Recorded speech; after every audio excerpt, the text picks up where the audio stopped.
Hey, welcome to Whatcha Doin with Brandon Horwin. And Sophie Williams. And today's special guest Hal is Luftig. I am a Broadway producer. Some of my shows have included Kinky Boots, the revival of Children of a Lesser God, Annie Get Your Gun, Legally Blonde, Thoroughly Modern Millie, Moving Out, so forth and so forth. So yeah, I've been in the business as a producer for longer than the number I want to say. It's been decades. Yeah, Welcome, Hal. We're I'm thrilled to so be with happy to you be here. today. Thank you. Thanks for joining us. You're welcome. So we ask this question every episode, and I just, would love to hear it from a producer's perspective and sort of if you can tell us a bit about your journey to theater and producing and sort of, how you got your start and where the roads led you to today. Well, my journey, I think, is a little different than others, perhaps. I knew from the age of 10 that I wanted to be a Broadway producer. I didn't know what it was called, but my parents took me to the theater, once a month, several times a year, which, for us was a big deal. We lived all the way out on Eastern Long Island by the Hamptons. So coming in was a big to do. But we did it, and I soon realized that musicals especially have lots of parts. There's people on stage, there's people in the pit. I was very aware suddenly of scenery moving and things like that, and I just knew I couldn't act, I couldn't direct, I couldn't do any of that stuff, but I wanted to be the person who like put that all together, and I didn't know what it was called, and it was producing. And when I got my undergraduate degree, my parents said, "You're going to get something real because we don't know what it is you're talking about." And, I went to State University, Oneonta, got a degree in psychology, and then worked for a couple of years. And Isabel Stevenson, who you may not remember, but she was the face of the American Theater Wing. And she would be the one who, during the Tony telecast, would come out and talk about what the theater wing does and its programs. And it was, sort of founded during World War II as a USO, event. So, but she told me about this new program at Columbia University that was for arts management in commercial theater, i.e. producing. And I applied, and this was the days when you actually had an interview, and the dean of the school was Schuyler Chapin, who was Ted Chapin, the head of Rodgers and Hammerstein. Schuyler Chapin is his dad, and he was the New York, the cultural commissioner, and then left and became asked to become the head of the School of the Arts in this new program. So I had an interview with Schuyler, and he's looking at my transcript, and he said, "Young man, I don't see anything here that says theater. Like, I don't even see theater 101. I don't even see, like I see psychology, I see sociology, and so it's a highly competitive program. We admit 6 people a year. Why should we choose you?" And I said, because no one wants it more or will work harder. And with that, he stood up and said, "Well, thank you very much. It was a pleasure meeting you." It wasn't like, "Wow, that was a great answer. You're in." It sort of read to me like, "Game over. Thanks for playing." And I remember going home, on the train back. I lived with my parents, and tears were streaming down my eyes. I was like, "What a stupid answer! You couldn't have said like you've worked at theater or you love theater. You said this ridiculous answer." And lo and behold, like 2 weeks later, I received a letter of acceptance. To this day, I still think it's a mistake. They're going to take back my degree. But for years, I always credited Isabel Stevenson for doing, and she said, "I have nothing to do with this. I have nothing to do." And then we went on like this for a couple of years. But that's how I began. And then I got out of Columbia, and I started to work for an off-Broadway theater company. And I started in the box office, and then moved up to the director of operations and things like that. Then I was asked to be director of development. I was to find shows that they could produce in their theaters. And the rest, as they say, is history. I met Margot Lyon through that, introduced me to Rocco Landesman, and the very, very first thing that we worked on was with Margot. It's called Jelly's Last Jam. And here we are today. Yeah. Amazing. So, jumping, you've mentioned this, but can you tell us just a little bit about opening your first Broadway show and what that moment was like for you? Well, I would have to say that I wasn't a lead producer at that time opening the first show. I was a small investor, but because of Margot and Rocco, and the Schuberts, because they supported the Columbia program, and it was Jerry Schoenfeld and Bernie Jacobs, who I miss dearly. They also took me under the wing, because once a week, as part of the Columbia program, you had to go sit in their office and just observe. Now Jerry tried to make it a structured class, but Bernie would just act like we weren't there, and we would just watch him. Like one time he had this screaming fight with Michael Bennett. Bernie's veins were bulging out of his neck, and you could hear, when someone's screaming on the other end of the phone, you could hear Michael with the phone to Bernie's ear, and I was like, whoa, do I really want to get in this? And Bernie slams out the phone, and he looks at us and he says, Michael loves me. I'm like a father to him. And I was like, oh my God, this is crazy town, get out. But that's how, through all those connections, when I raised a little bit of money, they allowed me to sit in, to observe. I was like a sponge.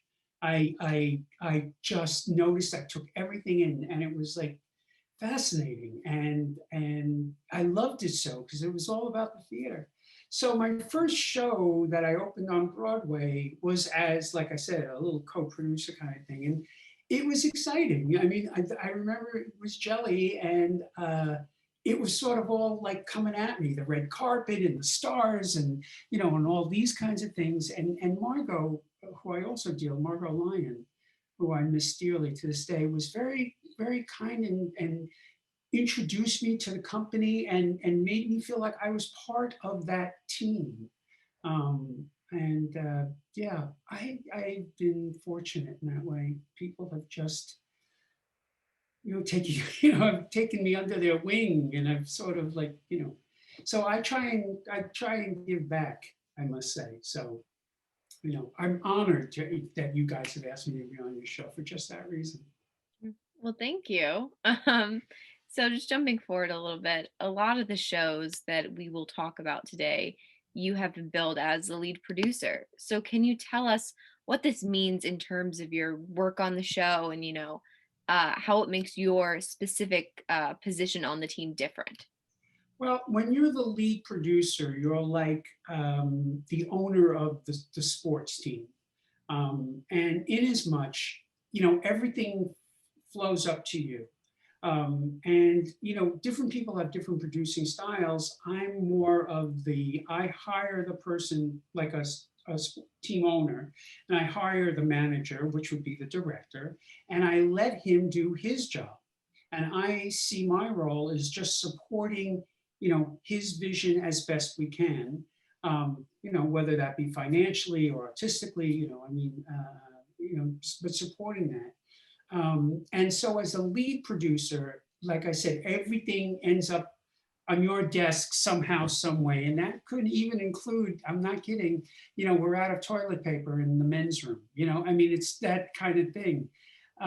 As a co-producer, you're not the lead. You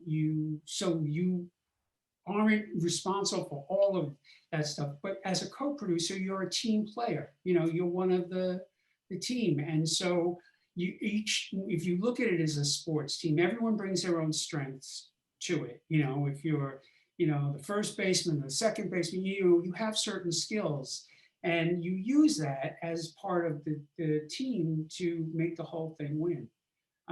I always say, like using a sports analogy, which I don't know I do, but I do, it matters less to me who carries the football over the the hard line, and the goal.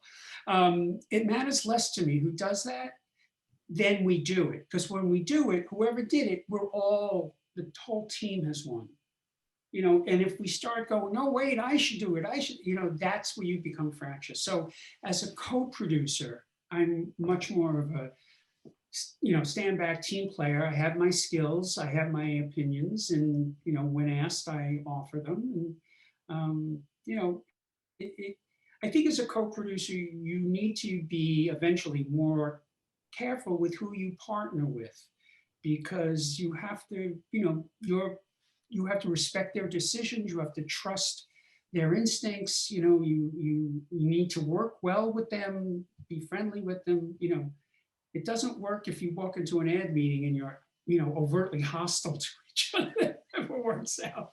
So you always have to search for that. And it has its, each one has its pros and cons, co-producing and lead producing. Absolutely. So you've won 4 Tony Awards, Hal. Congratulations again. That's a Thank terrific you. achievement. So what what were those moments like for you, achieving Broadway's highest honor those nights? Well, the first 2 was just, again, as an associate co-producer of Annie Get Your Gun and then Angels in America. The first one I won as lead producer, which was thoroughly Modern Millie. And that was especially poignant to me, to me and the team, is because we were savaged by the New York Times. I mean, Ben Brantley, it was a bad day. Later I heard that someone told me that he had said, I didn't give that show a fair shake. I didn't give that show a fair shake, right? And I'm like, oh, but it was my first experience having that happen. The audiences were loving the show. Sutton Foster was quickly becoming a star. She was like, incredible. And, and during the load-in at the Marquee Theater, it has, deluge curtains, which is a modern fire curtain.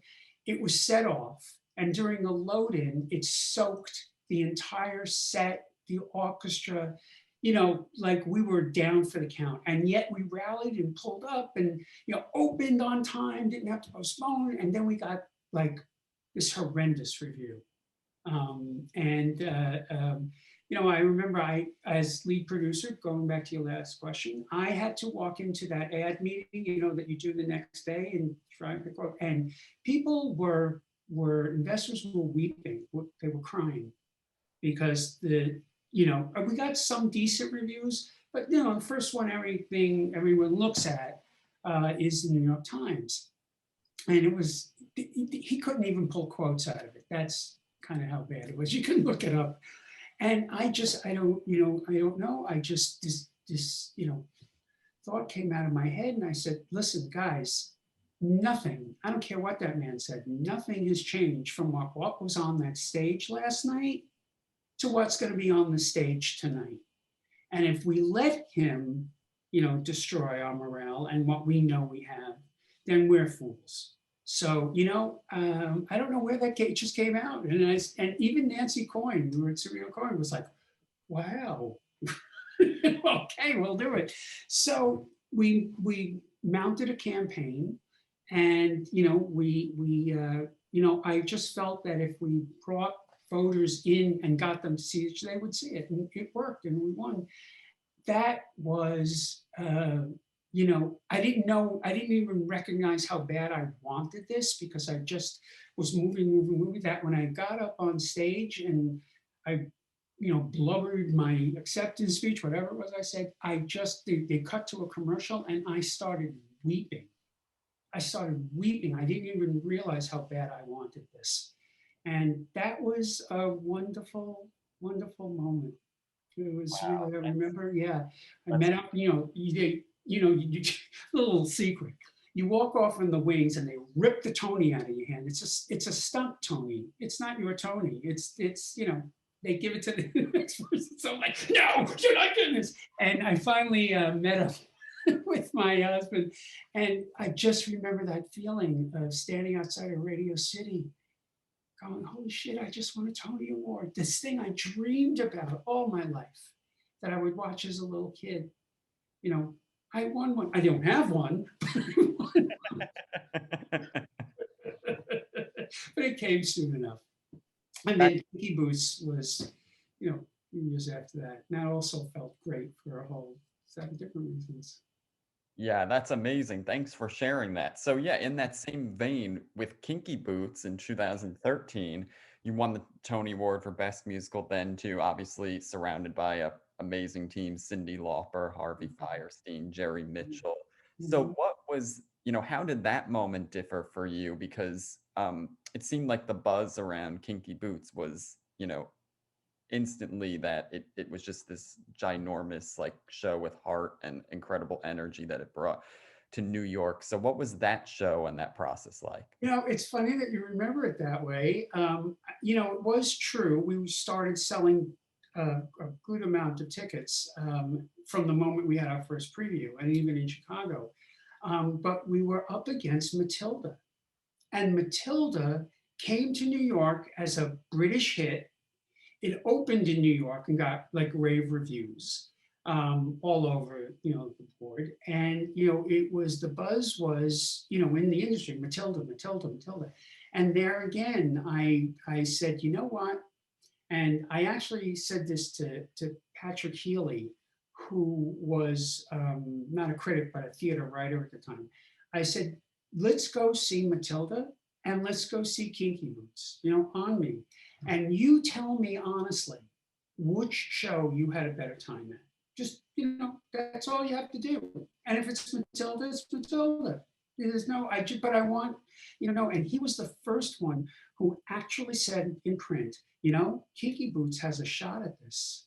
Because he saw, Kinky Boots was a hell of a, and it said something, which was a big thing of what surprised people. First of all, it had the word kinky in the title. So, that was, and we thought about changing it to funny boots, weird boots, odd boots, nothing, worked except the word kinky. And because it was a British film, kinky over there doesn't mean sexual. It means odd or weird or, bizarre. It doesn't mean, sexual stuff. So we kept the title, and, and Cyndi, worked her butt off. I have to give her credit where it's due. She had never written a Broadway show. She had no idea, how, Harvey would help her, but she had no idea, for example, like that a song may stop in the middle and have a little dialogue and then go back to the song. The first time she saw that happen, I thought her head was going to explode. She's like, what did they do to my song? What did they do? I said, Cyndi, that's how it works, and she let it happen. She trusted it. But there were times that I thought, like, the first time she heard the entr'acte, which, she doesn't write. Stephen Aremus was orchestrating. She was like, what the is that? What is that? Who did that? And I was, we got to reflect to a sin. This is normal. It's getting the people back in their seats, getting them back in the mood, reminding them where they are. And she was a great egg about it. And so for us to be able in that time, you have to remember, it was before gay marriage. It was, we were still, there were people that were still being discriminated against. We had a stage full of drag queens, and, it was out there. So to win that award really felt to Daryl and I, Daryl Roth, my producing partner and I, like, our message of acceptance was accepted. We felt like we came home. That was wonderful too. And again, they ripped the Tony out of you. I walked out of Radio City the second time and said to my husband, I've won 2 Tonys and I don't have them. Kidding, I had the Millie one home. Yeah. It comes soon enough. Well, that's a great story.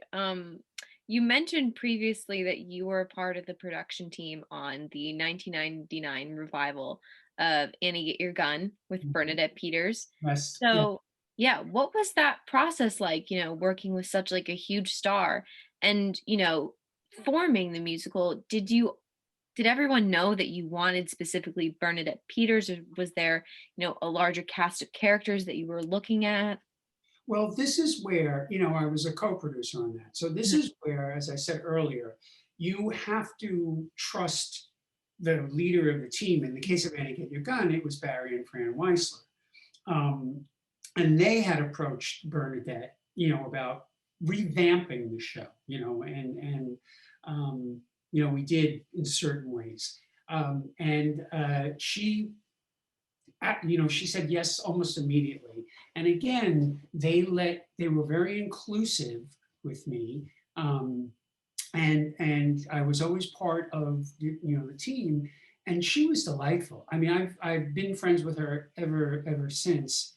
And she's just Bernadette. She's real. You just tell her stuff and talk to her, and she's just like a normal. That sounds weird, but she's like an everyday person. It's not. There's none of this highfalutin, treat me like a diva kind of stuff. She's Bernadette. She's cool. Yeah. And for that show specifically, how much input does a producer have to, replace someone in that starring role?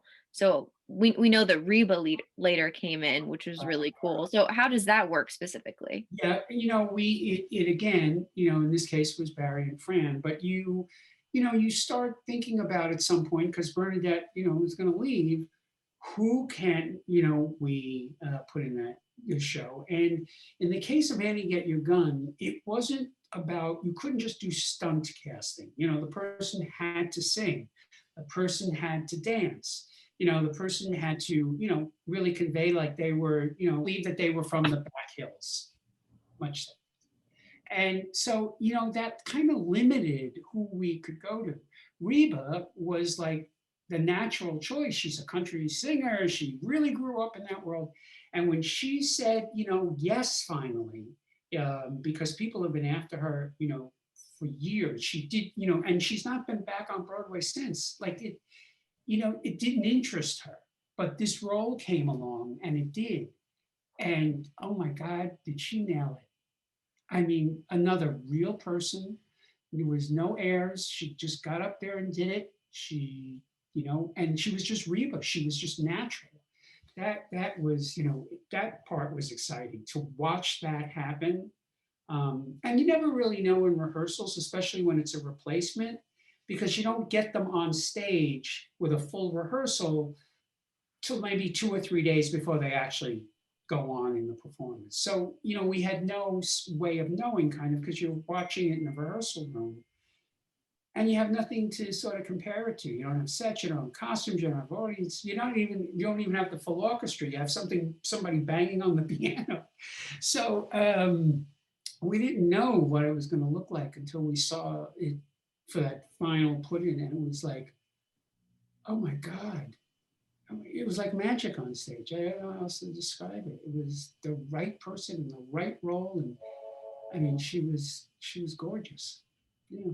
And then we had Cheryl Ladd and we had Susan Lucci, who again, see that to my point of right person in the role. Susan Lucci was, I mean, she was lovely and she worked her tushy off, but she had this aura of being on the soap opera. So the audience was having a really hard time letting go of that and seeing her as Annie Oakley.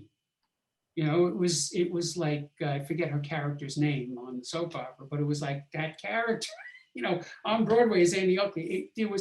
For the audience, there was a big disconnect. Um, um, her fans came, to see it, of course, but it wasn't everything we hoped it would be. So Sure, sure.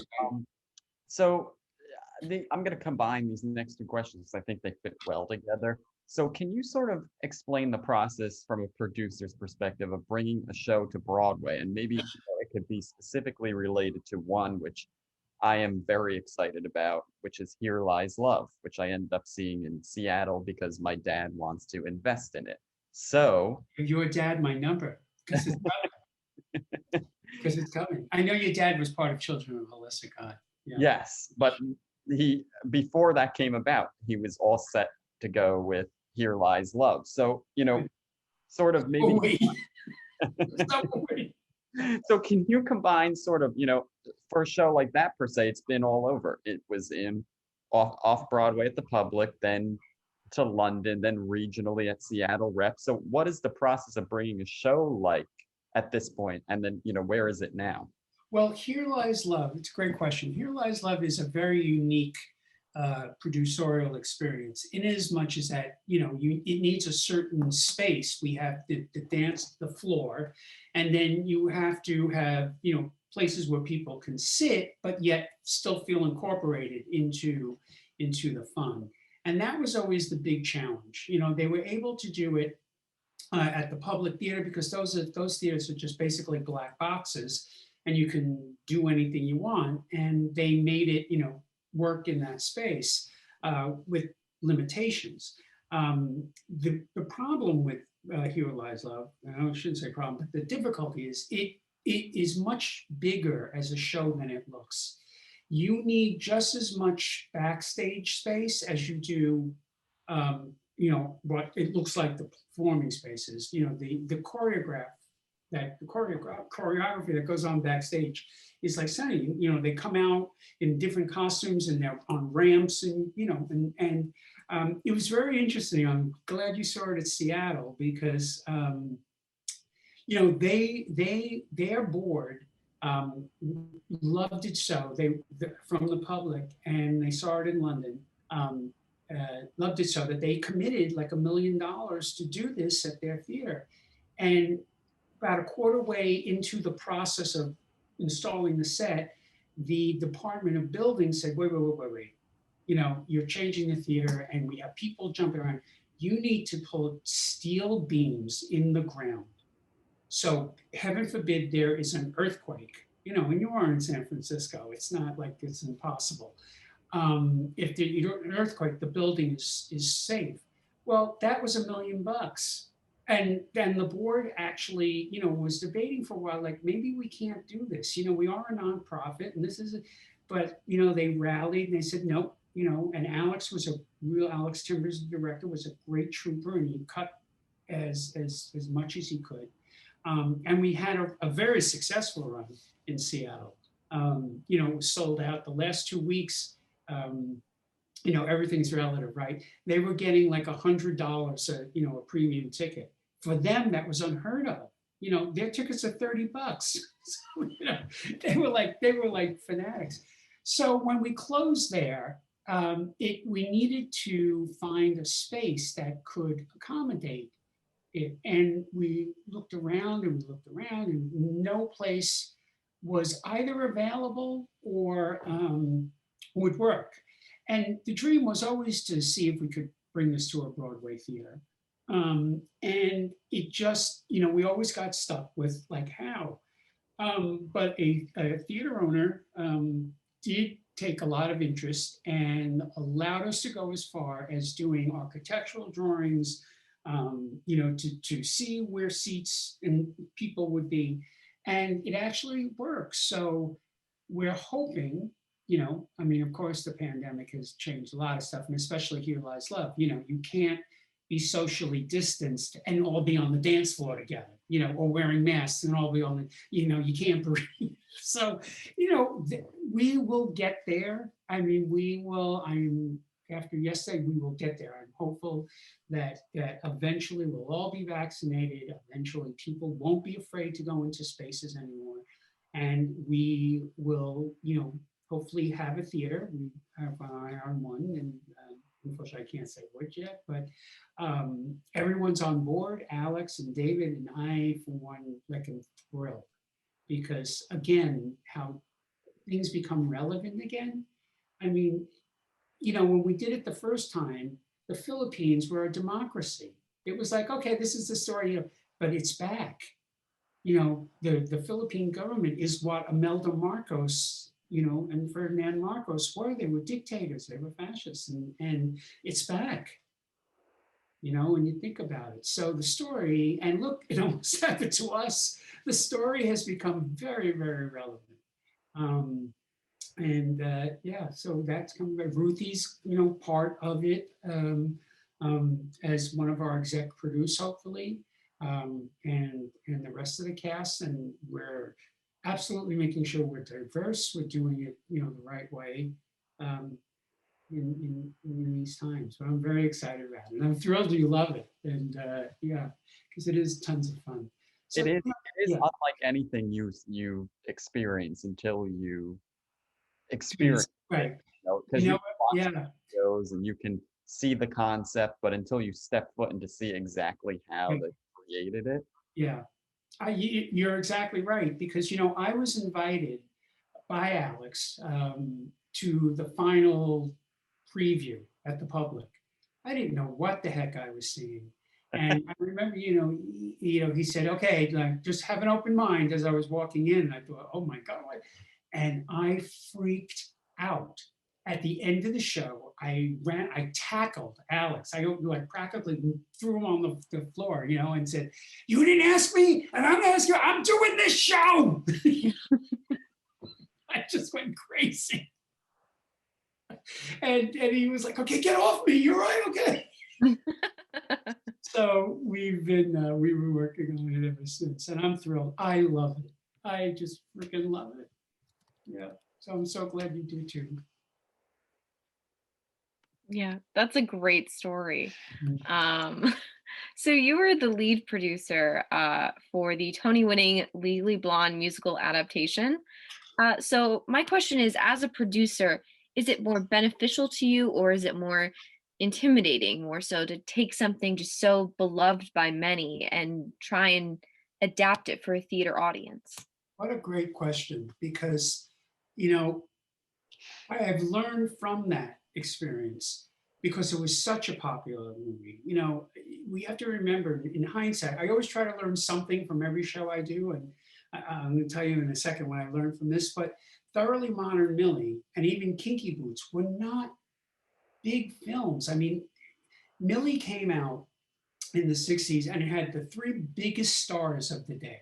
Mary Tyler Moore and Carol Channing and Julie Andrews. Oh my God, Mary Poppins, right? And it was a concept musical that as a film kind of didn't work. So not a whole lot of people ended up seeing it, or those that did liking it. But Legally Blonde came with this, sort of hefty, Reese Witherspoon and the trademark, moments, the bend and snap, and all those things that you have to put in there. And the thing that we wanted to do was to make the musical its own thing, not just put the film on stage. And if you remember, like one thing that we all talked about and I was assistant on is, in the film, Elle gets into Harvard because she's floating in a pool, in a bikini, and says things like, "I object," kind of thing. And they're watching. The Harvard admissions people are watching this and oogling her, and they let her in. And you got to think, wait a second, first of all, that's demeaning to women. It's like, and the thing about Elle is she is smart. She is, and she proves it. She doesn't even know it herself. And that's the makings of a great musical, too.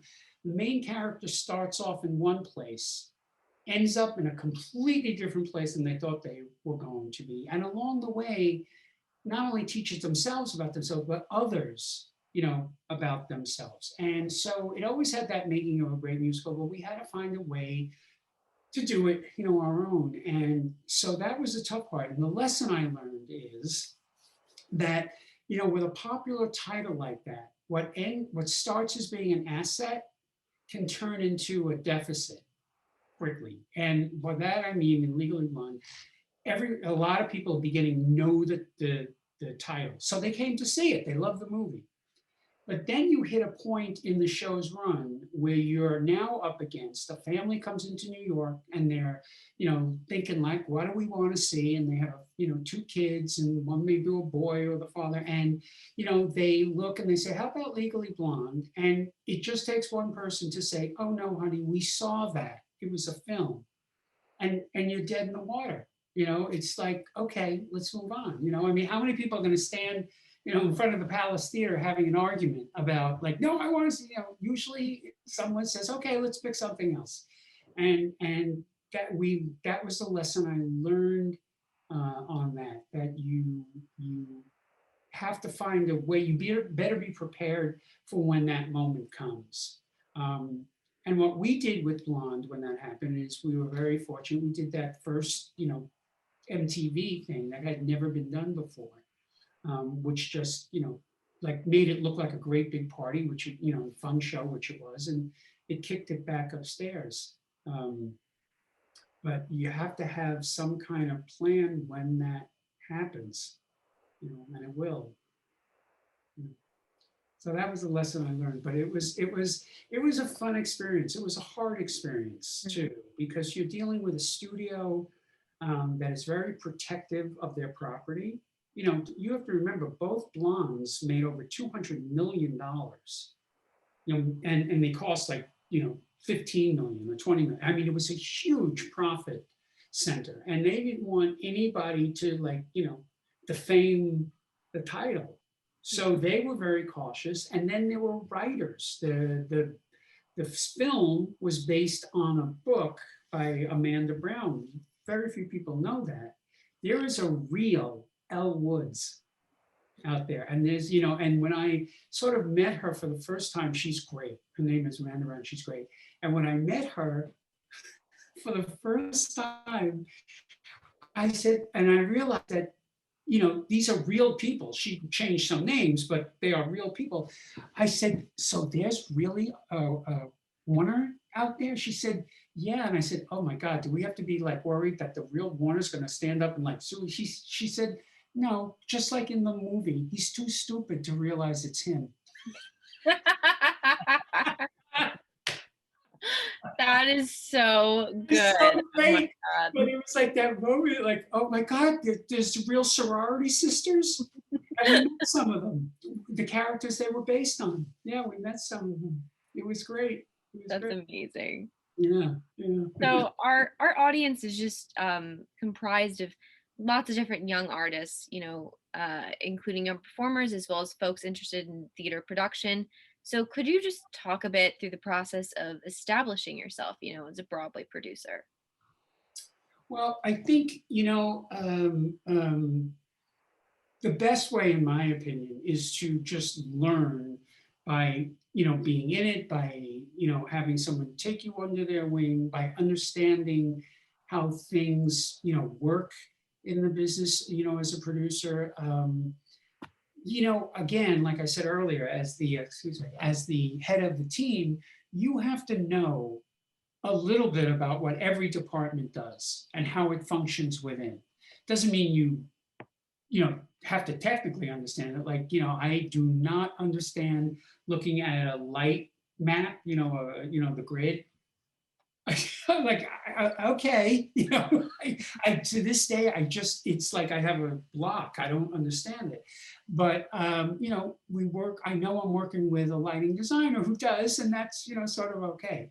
But you need to know a little bit about what you've done. And in my example is I've actually done everything that people are doing. I've worked in a box office. I've been a house manager. I've been backstage, as an intern, as an assistant, like stage manager, runner. So I've seen what goes on back there and what you have to do, and those kinds of things. So that's a great way of learning too, is just finding a way to be part of it. And I know that's easier than said than done, because you have to get paid too, and you have to be paid a livable wage, but it is in and of itself the best way to learn stuff. And it's kind of what I'm trying to impart with my podcast. Can I talk about that for a second? Absolutely. So I have a podcast. It's called Broadway Biz with Hal Luftig, and every week, the episodes, new episode every Wednesday. I talk to a different person who represents a different part of what makes a Broadway show come to Broadway. For example, I have spoken to director Jerry Mitchell, and I have spoken to director Kenny Leon, and I have spoken to Tori Bailey about how you get audiences in, and Charlotte St. Martin from the League. And basically, we talk about how Broadway marries its financial side to its artistic side. And as a producer, that's a uberly important thing, because it's not just saying yes to a piece of scenery or something like that. It's understanding, okay, that piece is going to take 2 stagehands to move. And then it's going to, or that costume is going to take, 3 dresses to move it. And that's what you have to understand. So on my podcast, we talk about those things. And it's both a learning experience for anyone of your listeners that want to listen. You can find it on Broadway Podcast Network, bpn.com, or you can just go directly to Broadway Biz, and that's biz.com.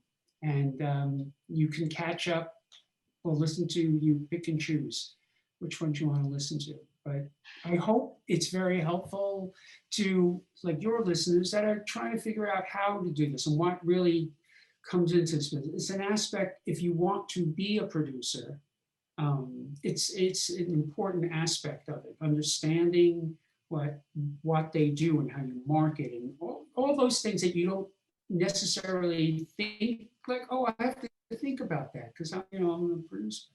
So hopefully it's a little enlightening. So I encourage your listeners to find it at broadwaybiz.com.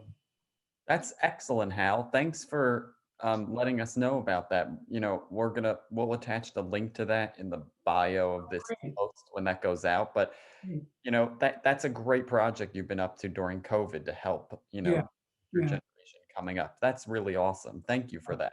Yeah, you're welcome. Thank you.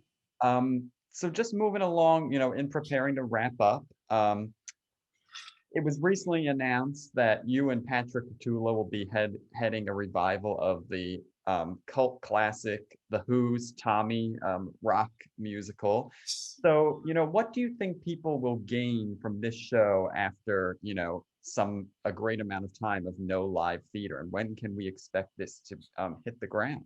Great questions. Well, we were supposed to be at the Goodman, or out of town at the Goodman in Chicago this year. And if you remember, there's a lyric in Tommy, 21's going to be a good year. And we thought, how timely, right? And that ain't happening. So, we're looking at late 22 to do it. It all depends. And this is what everyone is going to experience at some point, when we can come back safely. What else was on the theater's docket? The Goodman is committed to shows that were supposed to happen at the moment they had to shut down. So they are still committed to Tommy. It's just now we have to figure out how. And you ask a very good question, and it's one thing that any producer should ask. Why are you doing this show now? Especially if it's a rival, like Children of Lesser God or Tommy. And one could think like, Tommy, what does that have to do with today? But Des McAnuff, the director, who directed it, 25 years ago on Broadway, hasn't been on 25 years.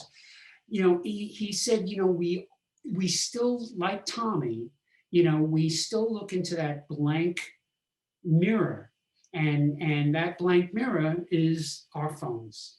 We all stare into them all day, and we follow, like whoever is that, that leader, whoever has a talk show or, something, we just follow them like a reality TV show. And it is, when Tommy was written 50 years ago, people didn't do that. And it's a phenomenon now that we do. And the same thing happens to Tommy. He's I know the expression is deaf, dumb, and blind because that's the lyric, but we don't use those terms anymore. But people follow him. Why? Because he can play pinball. You know, he's this master, and they just follow him like he's this guru. And you know, and it also talks about trauma. You know, 25 years ago, the notion that witnessing a trauma could make you blind, you know, unable to speak, and not be able to hear, you know, was just a wild concept. But we know now, 25 years later, trauma can really have that effect. So, you know, it does address those issues, which we desperately wanted to address. We have a lot of trauma in this country, and you know, not to get on a soapbox, but my husband is a psychiatrist and deals a lot with people, you know, LGBT youth that suffered trauma. There's a lot of trauma out there that we as a country know it, but we don't really see it, you know, because it's not like, oh, I have cancer, you know, like they can do something. It's like, oh, I have depression, you know, like, well, you know, that's not, you know, come on, just get happy. And they, in the way they treat that, the same thing in Tommy, and we want to expose that now that you know this is a reaction to a real trauma, and that people follow him for all the wrong reasons, and so I hope that that message gets carried across and it becomes relevant, just like you know Children of a Lesser God was at the time, and still is. I that show is the one that breaks my heart every time because it was so beautiful and it said so much about who we listen to and how we listen to them, you know, and you know, it is, and those of us who think we're trying to do well, like James, you know, he's a Peace Corps and he's going to make this deaf girl, you know, lip read and speaking. He thinks he's helping her. And that final scene where he holds her hands and screams at her, if you want to speak, speak my language, speak. And she utters this, you know, awful sound. And you realize that's what we are. We don't, you know, and thank goodness Black Lives Matter came, you know, a little after that. I wish we could do it again because it is so relevant. It's how we listen and who we listen to, and how we hear people who don't look like us, or you know that we feel superior to, you know, without even you know realizing it. So yeah, so I always try in a revival to find a way into making it relevant for where we are today. If you don't, you're just like people. What are you doing? You know, they're just sitting there. What am I doing here? You know, and I don't want it to just be a rock concert. You know, it's got a theater can move people. So sorry, I got a little soapbox. I'm sorry, No, I'm just passionate. that was amazing. Well, Brandon, Rest. we're looking forward to seeing it when it finally hits Yeah, the ground. yeah, yeah. We are So too. wrapping up here, do you have a favorite show you've ever done? Do you have a favorite person you've ever worked with? Anything of the sort? You know, we're all supposed to love them equally. They're like our children, right?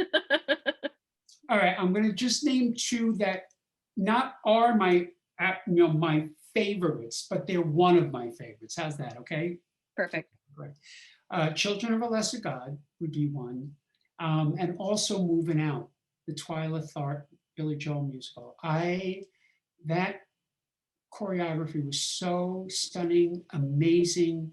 The story she told was so brilliant. I could watch that every night for the rest of my life and be happy. And we had a nice long run with it, but yeah. So those are two of my favorite. And of course, Kinky Boots. Wait, I can go on. Yeah, no, that's great. And just going off of that, you know, is there a favorite story from your career that you just love sharing that you'd love to share with us today? I think I've already told it. I think my favorite story was walking into that Millie ad meeting and seeing people ashen-faced, um, um, and just reading the stack of bad reviews. Again, not all of them were bad, but in gradation, I guess, and just um, realizing in that moment that I had to be a leader. This is wrong. It just dawned on me. What's on that stage is not what we're reading here, folks. What the hell are we doing? Unless everyone in this room is an idiot and we put on a show that really sucks. Does anybody think that? And it just sort of it was a lesson to me. Hopefully, it was a lesson to them. And yeah, that is one of my favorite stories. That it just came out of nowhere, and suddenly it was like everyone was doing it. Well, that's awesome, because you were the voice that they needed during that time. So I guess so. I guess so. Well, congratulations, Hal, on all of your incredible successes throughout the years and the continued successes that you're going to, most definitely have in the future, because we know theater will be back and you'll be at the helm of it in many sorts. So we're really looking forward to supporting your work coming up. And, on that note, you've already mentioned where you can find your podcast, and we're going to attach the link to our episode when this goes live as well, so folks can tune into that. Is there anything else we could promote on here for you today?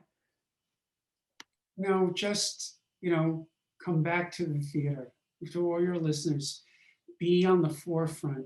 Show the world that we can come back, and you don't have to be afraid. And theater can